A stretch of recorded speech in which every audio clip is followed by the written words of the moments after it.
So you built that custom gas tank, and now you got to find a fuel pump that'll fit in it. That's what we're doing in today's video. Hi, I'm Jason with Off-Road Wizard, and today we are going to install a custom fuel pump into our custom fuel tank. Stay tuned.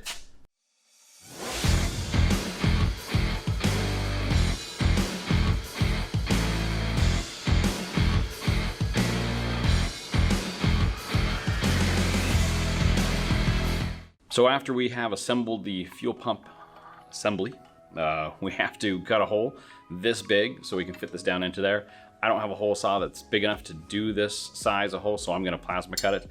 I freehanded it the first time and it was a pain in the butt. So I'm gonna show you a little trick to make it a lot easier to make a nice good circle with the plasma cutter. All right, we're gonna place the ring where we want the pump assembly to be. And then I'm just gonna go ahead and draw this out just so I know that in case it gets moved or something, I can put it right back where it was at. Then I'm gonna take one of these just self-tapper screws for sheet metal, and we're gonna go ahead and, these are number 8 by the way, we're gonna go ahead and screw in right here. It's usually probably easier on the tank because you have to worry about screwing into a table, but so we're just gonna set this one in. One there so it doesn't go anywhere, and then that slid on me a little bit, but not too bad. Cool. So now it ain't gonna go anywhere. And we already drilled the holes we gotta drill these holes anyway, so we have to screw all these in. So next is to cut out the hole there.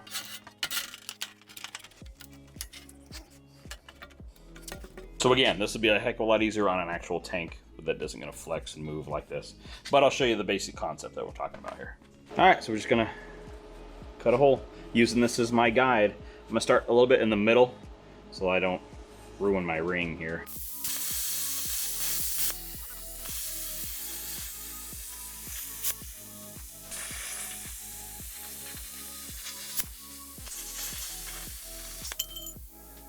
A little bit of a pain in the butt, but not too awful bad.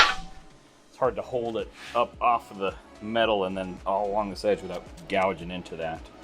So anyway, but that's cut, and I think, I'm gonna check, I think it will just go, because we have a little bit of a gap between the edge and and where the actual plate is at. I think this will fit. So I have to clean it up a little bit, but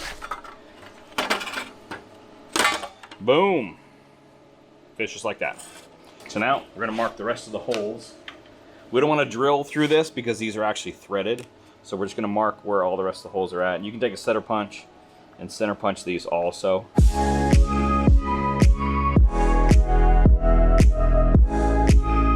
Then, when we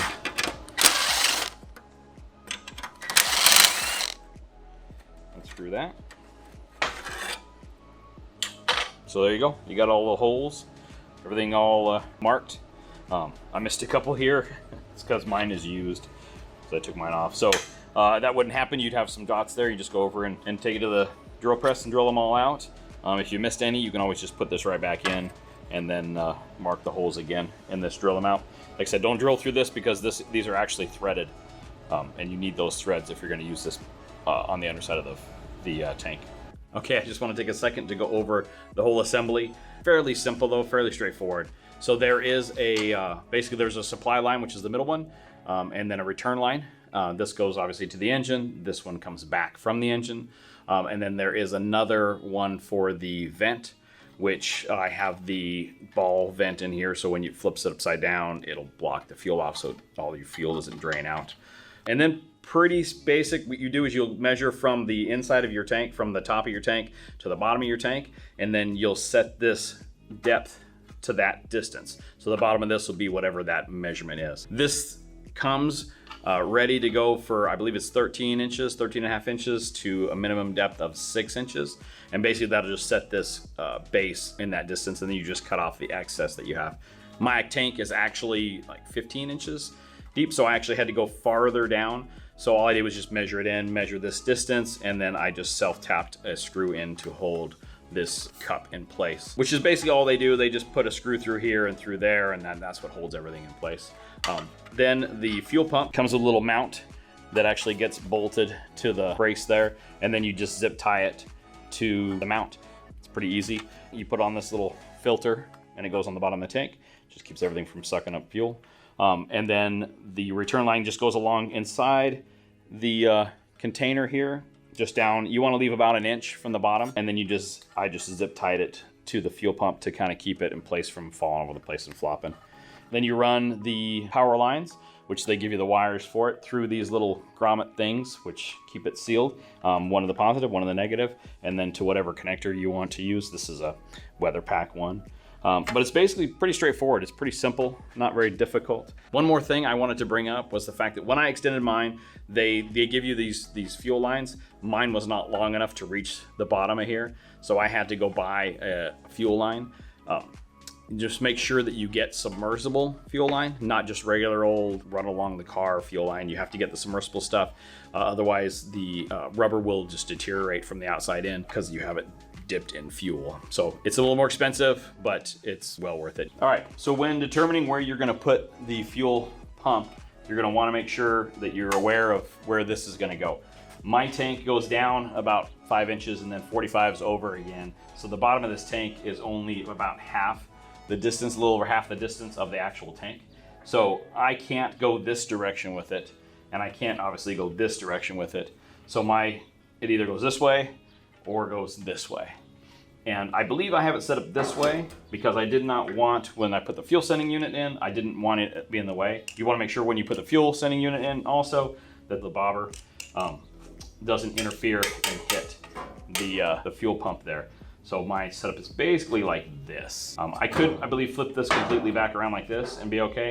But as you see, it gets kind of close to where this sits at. So I think I just decided to do this right here. Oh, by the way, this is a stainless steel tank. When you drill these holes, use a cutting oil or a paste or something. I went through, I think, 5 drill bits doing this.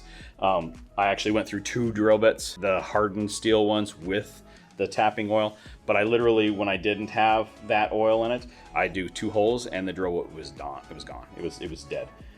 So it was 2 days actually to drill all these holes, which was ridiculous, but that's what it was. So unfortunately, that's the stainless steel portion of it. These were easier because I knew then. So I actually did those all on the same day at the same time. So these holes are actually tapped. They're threaded because there's no plate that goes on the bottom that sandwiches it between the tank and actually screws into it. This actual plate, if you don't tap your tank, this actually is threaded. So when the screws go through, it actually threads to this and then it sucks it up and sandwiches it between the pump. So yeah, so I had to tap those or come up with some way of rigging it so I could just screw this down. So luckily that worked.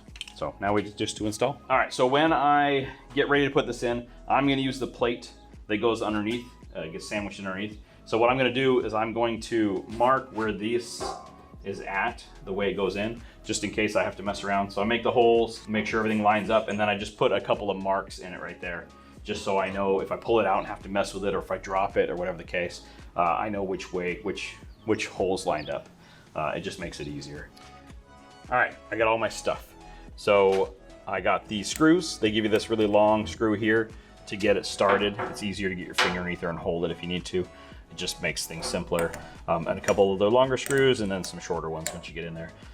I use this copper coat gasket compound. It seals really nicely. I can't even remember where I got told to use this stuff from. I gotta mix this up. It's not quite mixed. It should look more coppery. There we go. It's looking all green. It's been sitting for a while. Oh, that's much better. That's much better. Okay. I'm gonna make a mess. This is gonna be, yeah. I don't remember it being this gooey. Might be time for a new can. All right, so slot it in as such. There. And back. And then line up the holes. Oh, crud. All right, we're gonna take this back out. I forgot something. Oh yeah, I told you this is gonna be a mess. Cork gasket. So what I've what I do is put this upside down.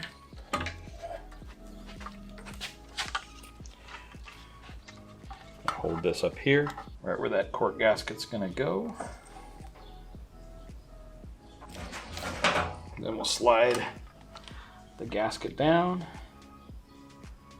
line up the holes. This is obviously easier the first time you do it because the gasket isn't all warped like the one I have. This is probably the hardest part of this whole installation, is just getting it in the tank. I don't know, at least it is for me.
If you can tap that, so much easier. I messed up the holes originally, so I had to over drill the holes. There was no way I was gonna tap that. So I had to use that plate, which, as you saw, is a giant pain in the butt. All right, so this should be way easier. So it says a little rubber gasket. I'm still gonna use some of this copper stuff, even though like I said, I think it's going bad. It's still gooey though, so it should still dry and seal. And a little extra protection I'm all down for. So as you saw, those ones came with one really long one and then like 4 or 5 longer ones and then a bunch of little short ones. So if you get the one working and then you can kind of work your way around. The hardest part was every time I get this thing closer, the plate would either fall down like this, so I couldn't get a good screw into it, or it would just start spinning one way or the other, so I just completely missed the hole, which is just fighting it. All right, so this should be a lot easier. And I had already marked this coming off, so I have a mark there and a mark there. When I pulled it off, I just marked it before I pulled it off, that way I knew which direction it went in.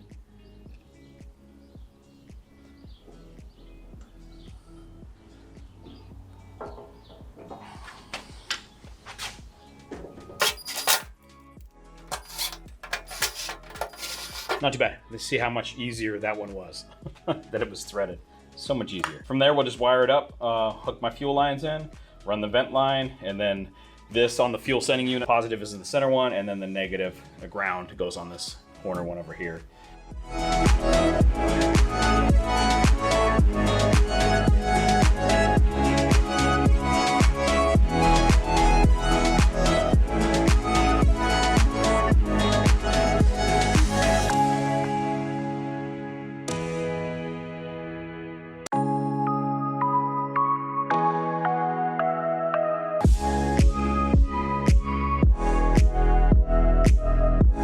Well, that's pretty much it. As you saw, it's not too difficult to install. We still have to run a vent line. I'm not 100% sure where I'm gonna run that to, but I'll figure that out a little bit later. I really like this pump. I used it in my last Jeep that has a fuel-injected 350 in it, and it has worked out great in that one, which is a lot of the reason why I went with this one. I'm familiar with it. I know I can make it fit pretty much any tank that I wanted to put into it, and I haven't had any problems with it. So I would definitely recommend them. So anyway, if you liked what you saw, please consider subscribing, comment down below, and hit the like button, and I will see you guys next week. Out. Peace out.